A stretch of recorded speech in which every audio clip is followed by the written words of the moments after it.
Hello, magandang araw na naman sa ating lahat mga bro makabadis Mati H, Luzon, Visayas, Mindanao. Mapagpalang araw sa ating lahat Mati H. Ito ay meron akong i-share sa inyo dito Mati H kung saan itong lumang puno na duhat tree at ito ay nadikod ko na dati. Ang spot niya ay nandito kung saan itong makikita ninyo na paa at kamay na kung saan ay meron siyang symbolization na enter sign, ichi at indication ng door entrance. Dito mismo ang spot niya kung saan ay on the spot direct under dito kung saan ang makikita natin na human face na inukit ng mga hapon na yan ang sumisimbolo na marker niya dito at ang kanyang nasa baba ay ito ang makikita natin na symbolization ng kin or gold.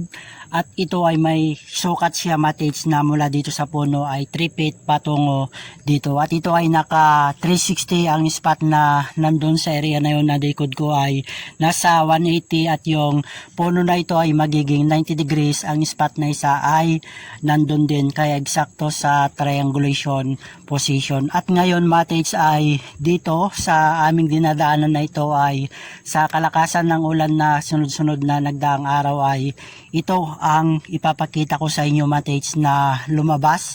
Ito ay isang uri ng bala ito matage na makikita natin. Makikita nyo pa yung pinanggalingan niya. Ito ay bala matage na ito ay uri ng bala na ginamit ng mga Hapon nung digmaang ikalawa. Kaya ito ay itong nakita natin na buli ng bala ay nagpapahiwatig nga na dito ay may naganap na putukan nung digmaang ikalawa. Kaya itong lumang puno dito na century tree na ang pangalan nito ay duhat tree ay sigurado na may spot dito kasi itong nakuha natin na bala ay sumisimbolo ito na positive area dito at kung saan nga yung spot ay nandito sa portion na ito kung saan ang lumang puno na duhat tree ay ito naman ang nakaukit sa kanyang puno na human face. Kaya itong bala na ito matage na nagpapatunay na sa digmaang ikalawa na naganap dito noong